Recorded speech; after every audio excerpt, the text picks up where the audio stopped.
બોલો શીતલા માત કી જય। આજે ફાગણ વદ સાતમના રોજ મારવાડી સાતમ, હોળી પછી આવતી ફાગણ વદ સાતમ ચૈત્રી શીતળા સાતમ છે, જેમાં શીતલા માતાની પૂજા થાય છે। આ દિવસે મહિલાઓ ઠંડા ભોજનનો પ્રસાદ ધરાવી શિયાળા ઉનાળા સંધિકાળમાં આરોગ્યપ્રદ વ્રત રાખે છે, જે સ્વાસ્થ્ય માટે લાભદાયક ગણાય છે।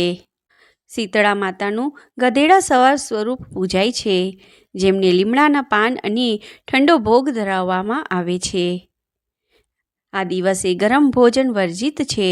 આગલા દિવસે બનાવેલો વાસી ખોરાક બાસોડા ખાવાની પરંપરા છે, જે કફ સંબંધી બીમારીઓથી બચાવે છે। આ પર્વ ઋતુકાળના અંધિકાળમાં આવે છે, જે શરીરને ગરમીની શરૂઆતમાં ઠંડક અને સ્વાસ્થ્ય પ્રદાન કરે છે। આ દિવસે મહિલાઓ ચૂલો સળગાવતી નહીં। ચૂલો સળગાવનાર પર શીતળામાં કોપાયમાન થાય છે। ત્યારબાદ ઘીનો દીવો કરી શીતળા માતાની વાર્તા કહેવી અથવા સાંભળવી।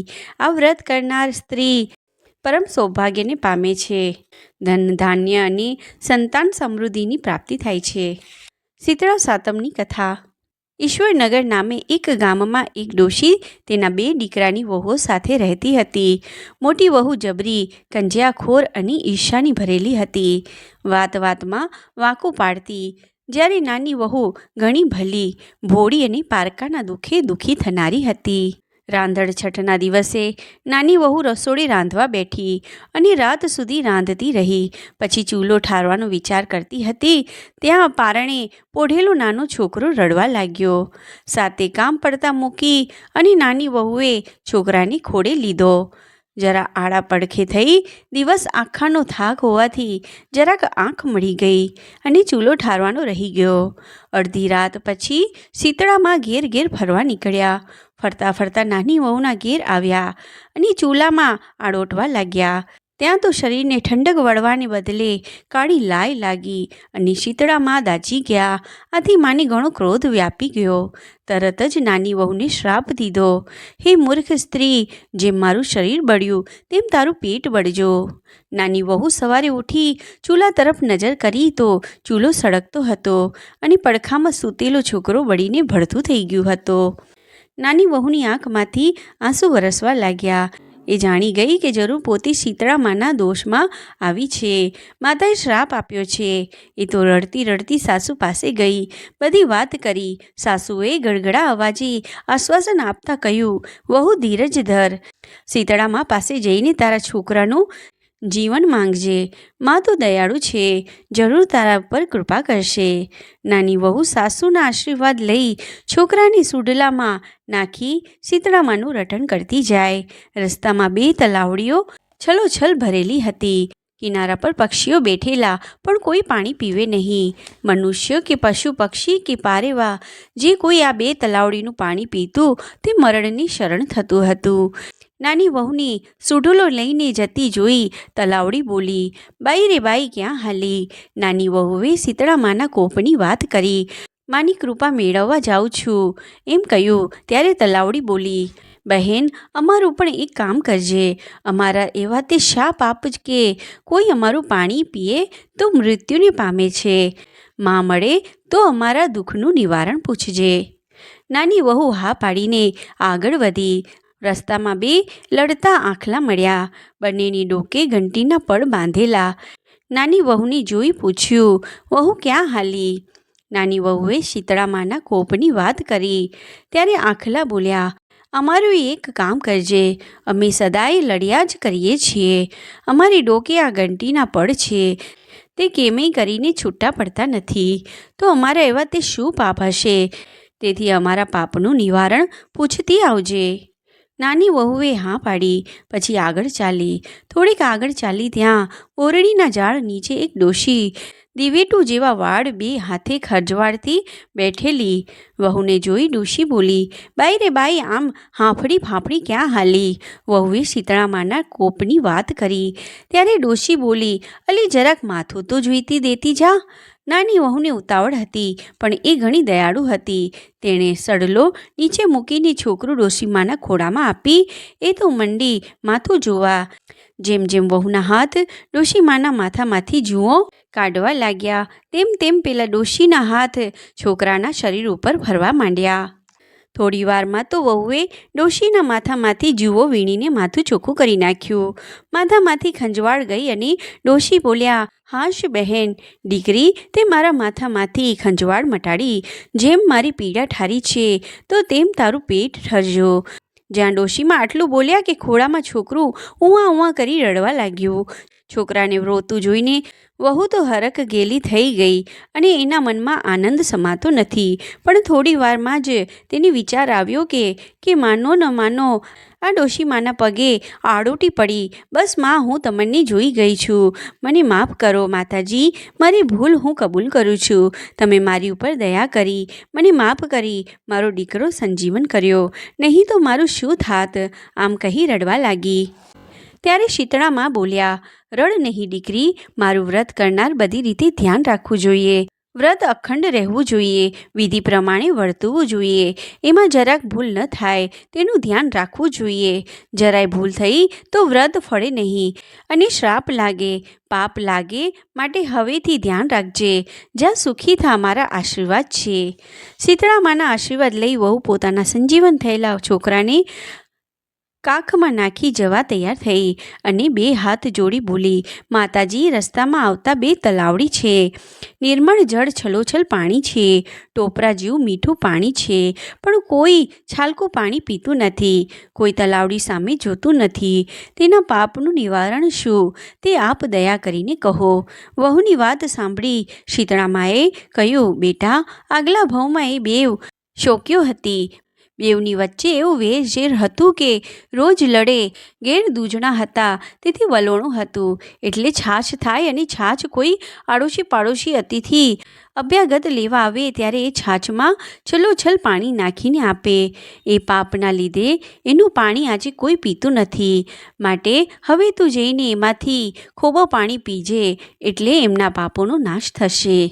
પછી તો તલાવડીના પાપનું નિવારણ સાંભળી ફરી વહુએ બે હાથ જોડી માતાજીને કહ્યું, માતાજી. ત્યાર પછી રસ્તામાં આવતા બે આખલા મળ્યા. બંને આખલા આખો દિવસ સામસામે લડતા જ હોય છે અને તે બંનેના ગળામાં ઘંટીના પડિયા લટકે છે. એમના પાપનું નિવારણ શું છે તે કહો. શીતળામાએ કહ્યું, સાંભળ દીકરી, ગયા ભવમાં એ બંને દેરાણી જેઠાણી હતા. બે ટૂંકા મનવાડી, ઘરમાં ખાંડિયો અને ઘંટી હતા. પણ આડોશી પાડોશી દળવા ખાડવા આવે તો છણકા કરી કાઢી મૂકતી, કોઈને દળવા ખાંડવા દે નહીં. આ પાપ આજે તેમને નડે છે તો તું એમની પાસે જજે અને તેમના ગળામાં બાંધેલા ઘંટીના પડિયા છોડીને બેયનો છુટકારો કરજે, એટલે પછી કોઈ દિવસ તેઓ લડશે નહીં. આમ આટલું કહી શીતળામાં આશીર્વાદ આપી અલોપ થઈ ગયા. વહુ તો પોતાના સંજીવન થયેલા દીકરાને લઈ ઘરે આવવા ચાલતી થઈ. રસ્તામાં પેલા બે આંખલા મળ્યા. બાઈ રે બાઈ, સોંપેલા કામ કર્યા, અમારા પાપના નિવારણ જાણ્યા. વહુ કહે, હા, ગયા જન્મમાં તમે બેઉ દેરાણી જેઠાણી હતા. ઘરમાં ખાંડડિયું ઘંટી હોવા છતાં કોઈને દળવા ખાંડવા દેતા ન હતા અને છણકા કરી કાઢી મૂકતા હતા.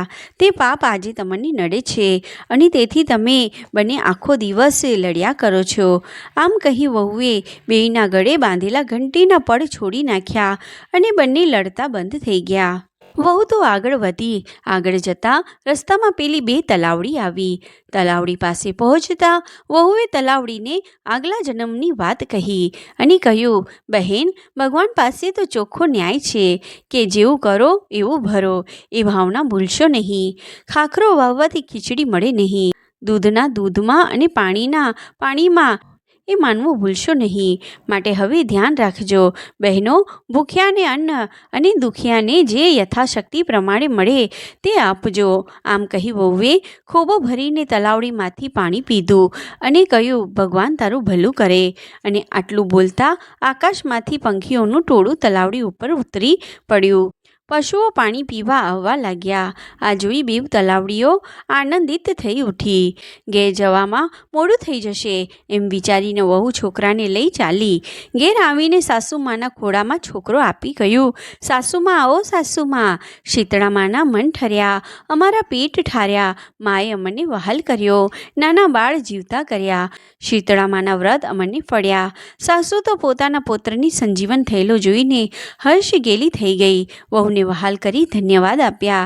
આ બાજુ જ્યાં જેઠાણીએ જાણ્યું કે નાની વહુ તો છોકરાને છાબડીમાં નાખી શીતળામા પાસે ગઈ અને સંજીવન થયો, એ તો ઈર્ષ્યાની મારી બળી ઉઠી, પણ થાય શું?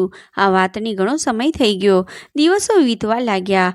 વળી પાછો રાંધણ છઠનો દિવસ આવ્યો એટલે પેલી વડકણી જેઠાણીના મનમાં થયું કે લાવ હું દેરાણીની જેમ શીતળામાના આશીર્વાદ લઉં. આમ તેણે છોકરાને ઘોડિયામાં સુવડાવ્યો.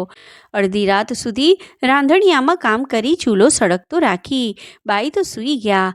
રાત્રે ફરવા નીકળેલા શીતળામાં જેઠાણીના ઘરે આવ્યા.